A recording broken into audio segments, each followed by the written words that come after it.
5,000 years ago, along the rivers of South Asia, something extraordinary was already being built. This was the world of the Indus Civilization, one of humanity's earliest great urban societies. Its cities were planned, its streets organized, and its water systems were remarkably sophisticated for their age. Yet this civilization left behind a mystery that still challenges archaeologists today. Its writing remains undeciphered. Thousands of people lived here, moving through streets designed with a surprising sense of order and purpose.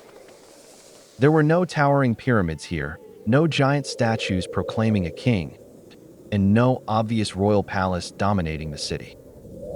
Instead, the evidence points towards cities where ordinary infrastructure mattered as much as impressive monuments. And that raises an even deeper question: who organized these remarkable cities, and how did their society actually work? Far beyond these cities, Indus merchants connected their world to distant communities across the Arabian Sea and Mesopotamia. Archaeologists have found Indus-related seals in Mesopotamia that providing tangible evidence of contact between these distant worlds.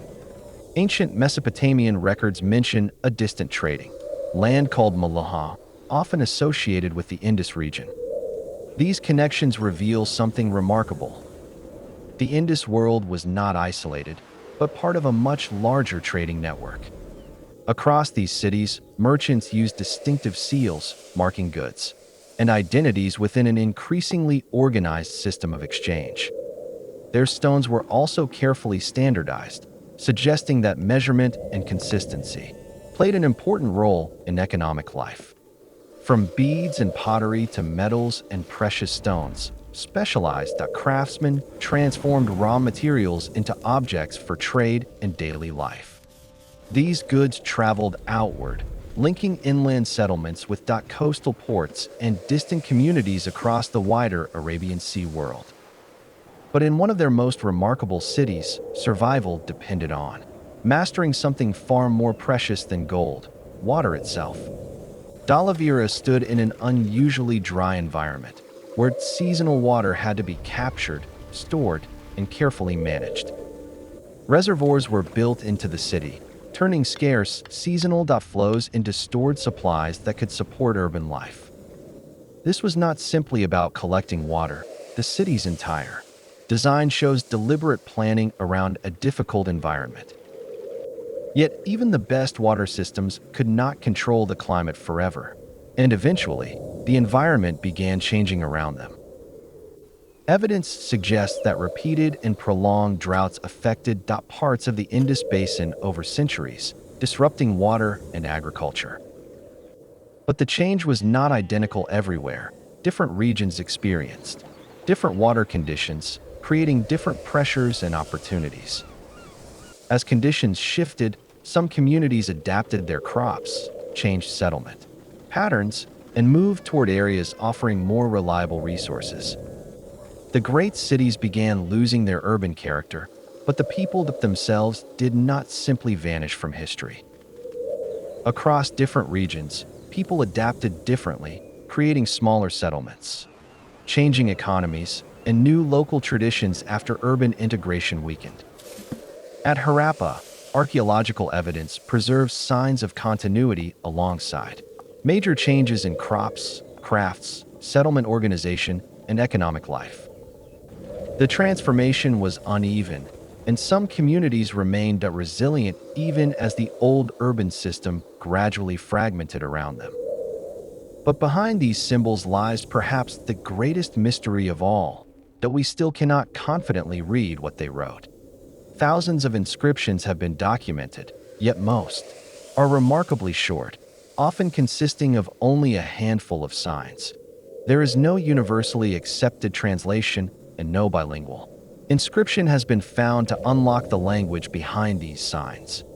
That silence leaves archaeologists studying patterns, sign sequences, objects, and contexts, searching for clues without pretending certainty where evidence ends. The symbols appeared on seals, pottery, tablets, and other objects, suggesting they served more than one purpose. Some seals may have identified people, groups, goods, or authority, but their exact meanings remain uncertain. Their repeated patterns also suggest structure, yet structure alone that cannot tell us exactly which language these symbols represented. And this is where the mystery becomes harder. Organized symbols do not automatically reveal whether they recorded spoken language. At the heart of Mohenjo-daro stood a remarkable structure, later known simply as the Great Bath. Its brick walls were carefully sealed, while surrounding spaces and stairways suggest deliberate design rather than an ordinary household pool. But what happened inside this extraordinary space remains uncertain, and archaeologists that have proposed several possible interpretations of its purpose. It may have had social, ceremonial, or other communal significance, but the evidence does not provide one definitive answer. Beyond monumental structures, most people lived ordinary lives inside, homes arranged along carefully planned streets and neighborhood lanes. Many homes had access to water, while wells and drainage systems formed part of the neighborhood's carefully organized infrastructure. In nearby workshops, skilled artisans shaped pottery, stone beads, ornaments, and other objects used within homes and wider exchange networks. The streets were not merely pathways, they connected homes, workshops, wells, drainage channels, and spaces of communal activity. Among the surviving objects, one tiny bronze figure reveals just how technically accomplished some Indus craftsmen could become. Today known as the Dancing Girl, the small bronze statuette was discovered at Mohenjo-daro during excavations in 1926. Barely 10 centimeters tall, the figure was cast in bronze using a technique known as lost wax casting.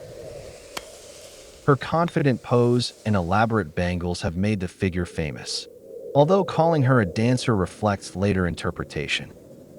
Another famous face from Mohenjo-daro appears powerful and composed, but even its identity remains a mystery today. The name Priest King sounds certain, but archaeologists have no proof that this man was either priest or king.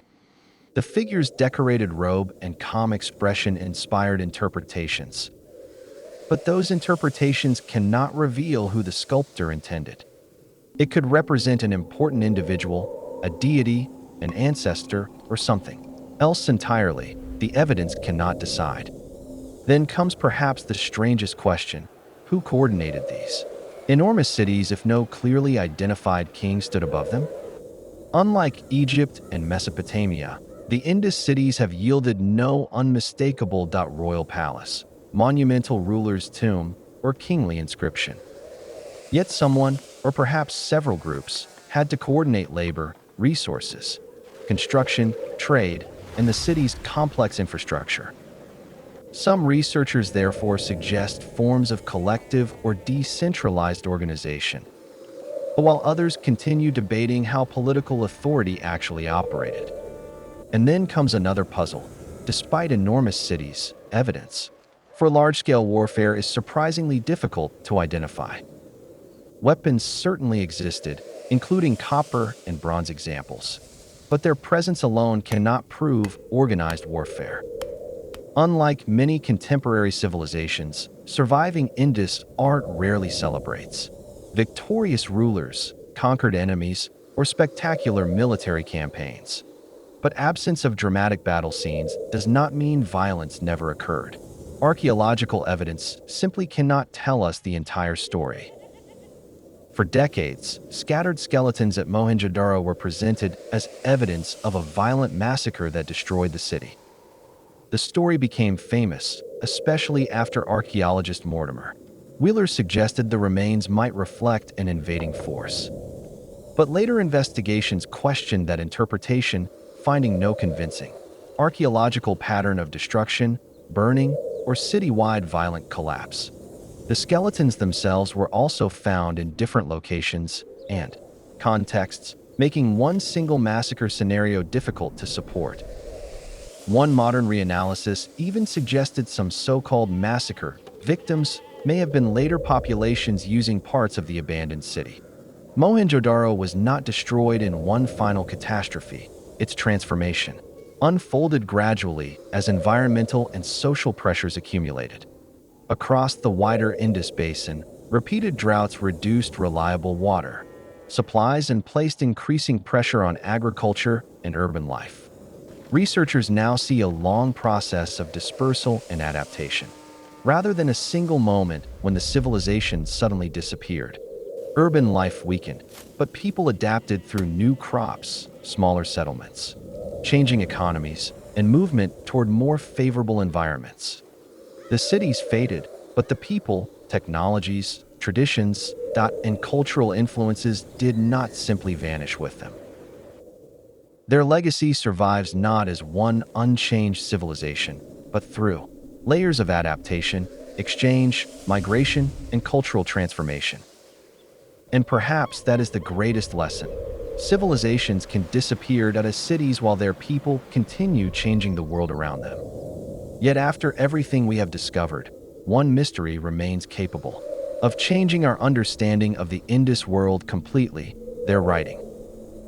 If these symbols are eventually deciphered, they could reveal names, institutions, beliefs, languages, and details archaeology alone cannot recover. For now, thousands of short inscriptions remain, waiting for evidence that could finally connect their symbols to a known language. Perhaps one day, a new excavation will uncover the missing clue, or perhaps the silence will remain for centuries longer.